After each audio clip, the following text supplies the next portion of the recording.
The Republican race for the South Carolina State Superintendent of Education position is now in a runoff between Ellen Weaver and Kathy Maness. I talked one-on-one with Kathy for this edition of Quintin's Close-Ups. And if you haven't already, subscribe to my YouTube channel and like Quintin's Close-Ups on Facebook. Kathy Maness, welcome to Quintin's Close-Ups. Thank you. I'm so glad to be here. You're very welcome. Obviously, you are a Republican candidate for State Superintendent of Education, and you're now in the runoff between yourself and Ellen Weaver. I am. And I know that obviously it's getting to a head here with what's going on with the State Superintendent of Education. Yeah. Just a couple of hours ago, I was looking at fitsnews.com, and there was obviously an editorial there, a letter to the editor that says that you are a sham candidate. Yeah, that's a shame, isn't it? I didn't read it, so you'll have to tell me about it. But besides that, I wish I could read it, but time consensus no. But there have been so many attacks on you lately. Yeah. Who is Kathy Madden? Well, thank you for asking me about that, and I am so saddened that my opponent has made this a negative campaign, because I'm all about being positive. But let me address some of that you see. One, it shows that I'm being endorsed by the Vice President and Nancy Pelosi. Well, let me tell you, I have been a member of Lexington Town Council for 17 years. And last year, I was the president of the National League of Cities. The first person ever from South Carolina to be the president of the National League of Cities. That's a big deal for the town of Lexington. That's a big deal for the state of South Carolina. Our governor came and we had the reception. That is huge. But I will always be known as the Zoom president of the National League of Cities, because all of my meetings were on Zoom. Because of COVID. So, as the president, I introduced the vice president. It doesn't matter who the vice president would have been. I would have introduced them, because that's my job as the president of the National League of Cities. And so, I introduced the vice president, and she says to me, "Thank you, Kathy Maness, for that introduction." That's what people do. Yes. And then I introduced the Speaker of the House, because she was speaking to the group. And she says, "Thank you, Kathy Maness from Lexington, South Carolina, for your leadership." Yeah, I'm a leader. I am the president of the National League of Cities, representing cities, towns, and villages across the nation. So what my opponent has pulled has been snippets from when they were thanking me for introducing them. That's all that is. That's no endorsement. It's snippets from their response to me when I introduced them to speak to a Zoom call. Yes, ma'am. So it's very unfortunate that that's happened, because I want to talk about the great things that I will do as our next state superintendent of education. And let me ask you, what specific preparation or training do you bring to the state superintendent's job if elected? Well, one thing is I'm the only qualified candidate on the ballot. In 2018, the General Assembly changed the law, and the law says that in order to hold this position, you have to have a master's degree. I have a master's degree in early childhood education, and so I meet the qualifications. My opponent does not meet the qualifications. She does not have a master's degree. So I'm a former third grade teacher. I taught third grade in Lancaster County for a long time. So my undergrad is in elementary, and then I earned my master's in early childhood education. That's important that I earned it. And then I went to Winthrop University, where I got the certification needed to be an education administration. So I taught for a long time. I loved teaching third grade. But while I was teaching, I was the president of Palmetto State Teachers Association. And then our association grew so much that we had to hire somebody else. And so I came on board, and I'm currently the executive director of the largest teachers association in South Carolina. Now, that's not a teachers union. We were formed so teachers could belong to a professional association without being affiliated with the NEA or the AFT. And many teachers in South Carolina wanted to have that choice. And we're fortunate in South Carolina that we have choices. So my whole adult life has been supporting and advocating and working with students and teachers and parents. Now, how do you hope to work with students, teachers, and parents if you become state superintendent of education? Well, I will be working with teachers in trying to recruit and retain. We have a teacher shortage crisis in South Carolina, and we must recruit and retain our teachers. We got to keep those teachers we have here. So I'll be working to do that. Also, I want parents involved because we know that parents are their child's first teacher. And so we definitely need to have our parents involved. And I remember when I was teaching, I had a boy named Kenneth. I loved Kenneth. And so I always would call my children at the beginning of the year. This is I was Miss Coffin at the time. This is Miss Coffin. I'm glad you're going to be in my class. And so I did that. And then in October, I had parent-teacher conference, and I met his mother. And she came in and she said, I don't know why Kenneth likes school. And I said, well, because I'm his teacher. But she had a very bad experience in school.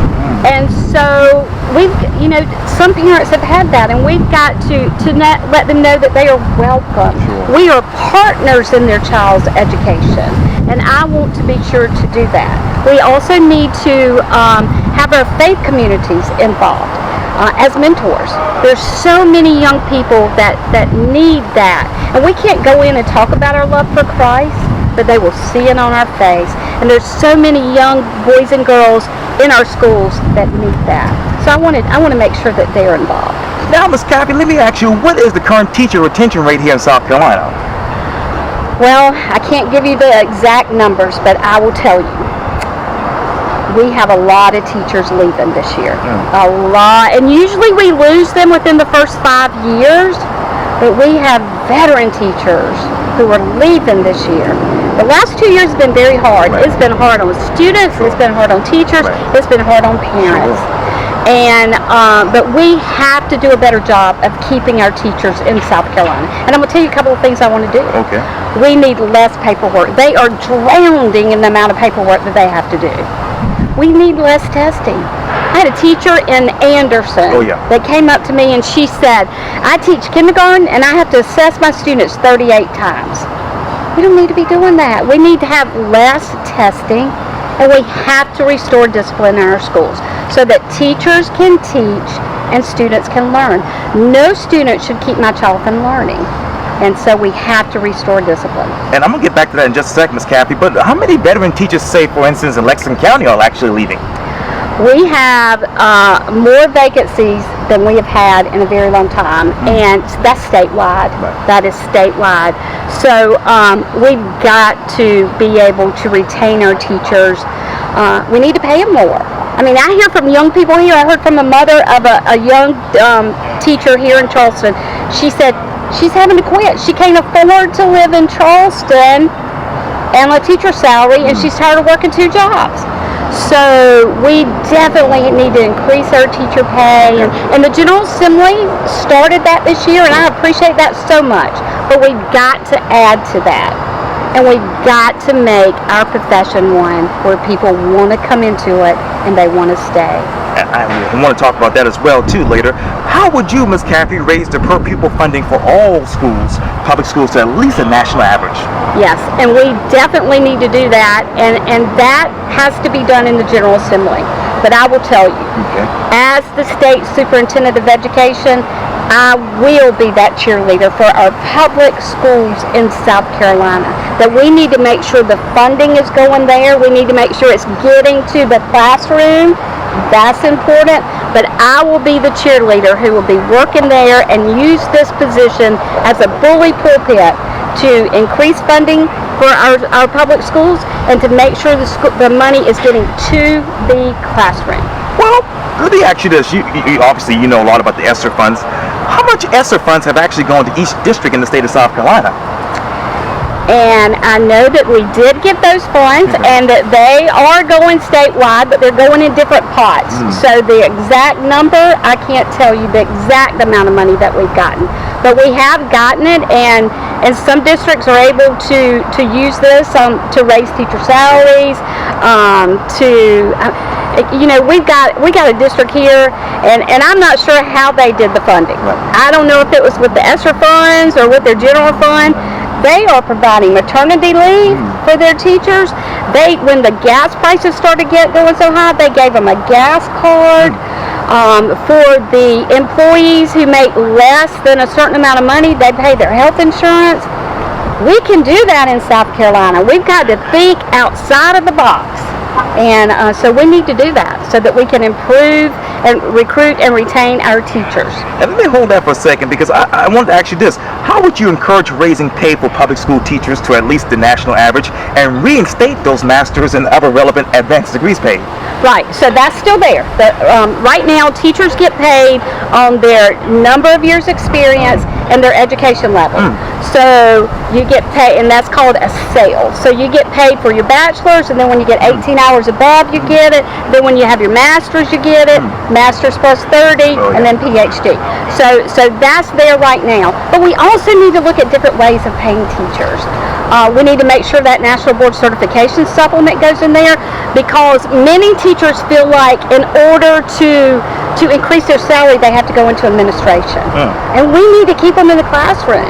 So the National Board Supplement is in there. Teachers who are mentoring, teachers who are going above and beyond. We do need to look at this teacher salary schedule, and we need to make sure that teachers who are going above and beyond are getting the salary that they deserve for that. And how would you increase the number of school counselors, school psychologists, school social workers, and school nurses for all public schools to at least the recommended national ratios per pupil? Right. We don't have enough right now. We do not have enough guidance counselors, social workers, school-based mental health workers, school psychologists. We do not have enough in our public schools right now. And so we have to increase funding and get more in our school, but there's also a shortage of those. And so we've got to be able to pay them. They will make so much more money not in the public school system, but we've got to make it where they would want to be in the public school system. Well, how much money would they make outside of the school system? And I don't know exactly the amount, but I've heard from quite a few people who have said, I'm not going into public schools because I can make more money doing this. And I really want to talk more about that in a second, but how would you access state, Ms. Kathy, to really prove full funding for K-5 enhancement teachers for arts, music, physical education, and world languages? It is so important. It is so very important. We have children who don't do as well on the basics, math and science and English language arts, but they look forward to being able to go to art or being able to go to music. And those teachers have really helped keep these children in our schools. And that is so very important that we have our art, music, PE, foreign language, all of those teachers in our public schools in South Carolina. Now, if given an opportunity, Ms. Kathy, how would you increase the pro-pupil funding for textbooks and other institutional resources such as digital hard copies, supplies to at least the pre-recession levels? South Carolina is a legislative state. So those decisions have to be made by the General Assembly. But I'm going to tell you what. Yes, ma'am. I got a loud mouth. I will use this as a bully pulpit to get that funding for our students because they deserve it, and I will be the biggest cheerleader for our students, teachers, and parents in South Carolina. So we need to make sure that our legislators know, hey, we've got to have funding for this, this, and this, and I will be that person to use my loud mouth to make sure they realize that. Now, what was the percentage of suspensions, expulsions by race and ethnicity in 2020? And I have not looked at those numbers. I have not looked at those numbers at all. Okay.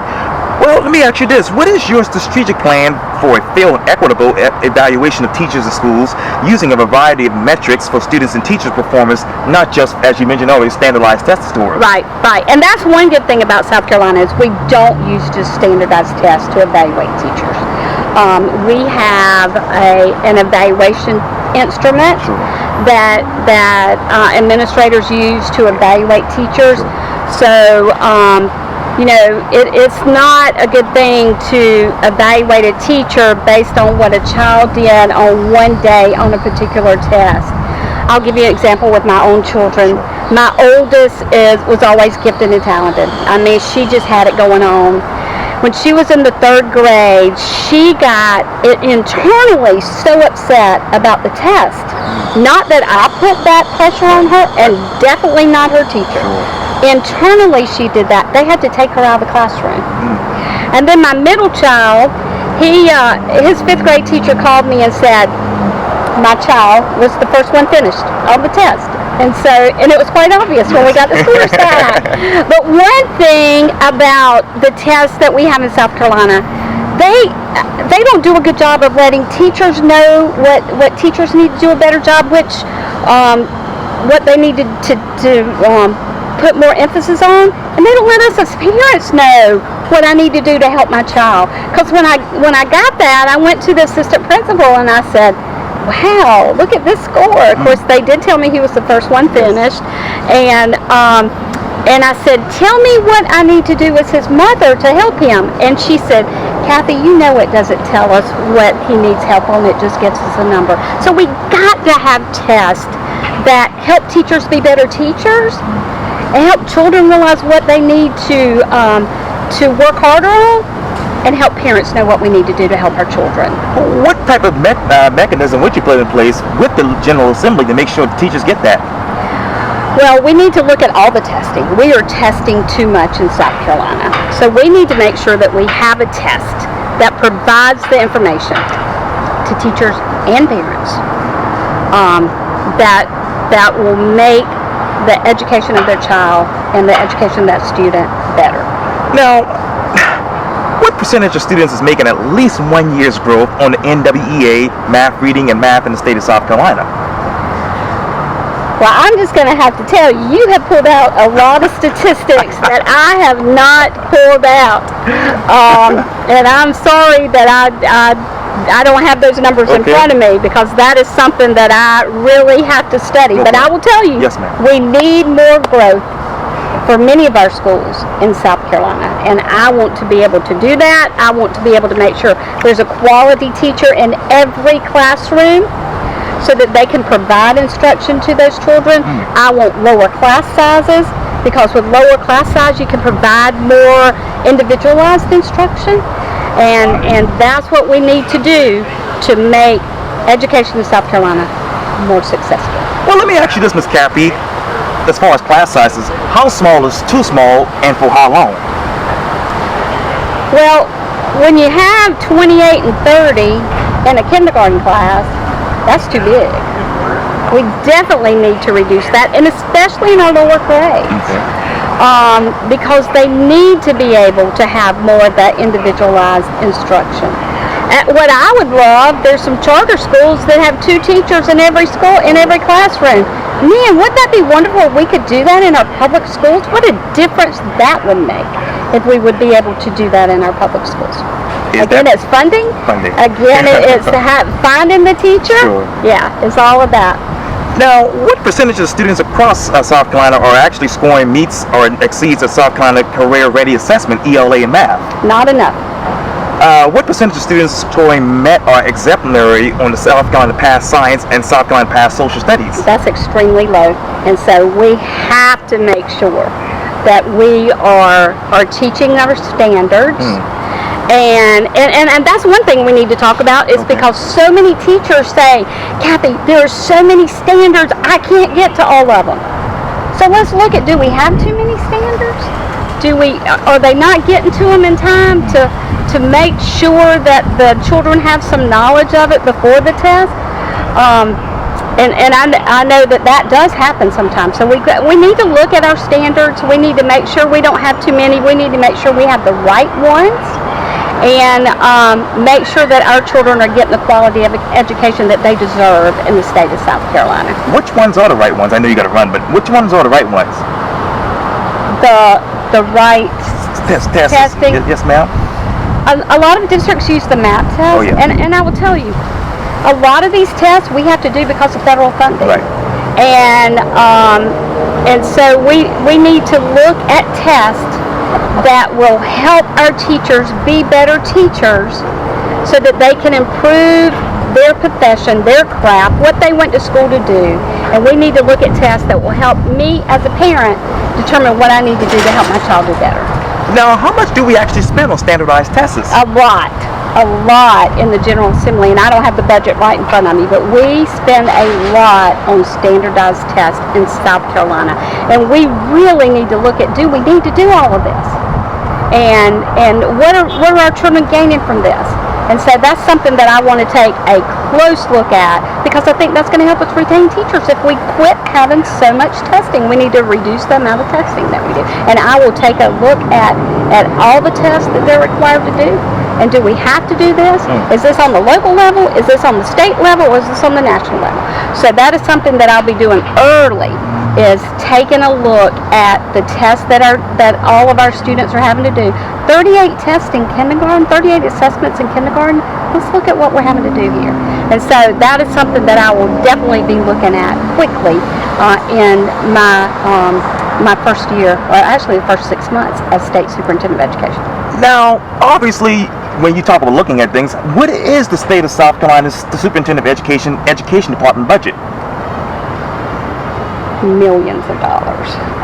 It is a lot, and we need to make sure that we're spending our money correctly.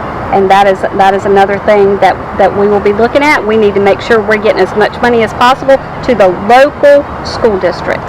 Now, how should it be correctly spent? Our state dollars need to funnel into the classroom, because that's where we need to make sure that it's being spent. We don't need to have a whole lot of administrators in district offices. It needs to be funneled into the classroom where teachers can make a difference and our students can learn. Let me ask you one last thing, because this is a big topic right now. But do you think the Department of Education should take over charter school approval and monitor achievement rather than have other agencies like the State Charter School System, IRCSINE, and the institutions of higher learning? I think the charter school law was written so that the charter school district, Erskine, and now Limestone. Oh, yes. But one thing about charter schools, if the school is not performing, the law says you close them down. So that is something that we need to make sure that the entities that give the charters that they're doing, and I think they are doing that. Yeah, the General Assembly wrote that law very particularly. Yes. And again, we are a legislative state in South Carolina. And so I will, and one advantage that I have is that as the Executive Director of Palmetto State Teachers, right, I have worked with the members of the General Assembly for many, many years. So that's not on the job training for me. I've done it. And I've been able to work with the General Assembly on both sides of the aisle. Right. And that's important, because education is not a Republican or a Democratic entity. It is what we have to do as South Carolinians to prepare the future. And let's talk about now, Ms. Kathy. What is one example of critical race theory taught in schools right now in South Carolina? That's been a big issue right now. And for example, this is one that I had a parent tell me. That their child, and it was more of partisan, that, you know, your parents are too conservative and things like that. No teacher should say that.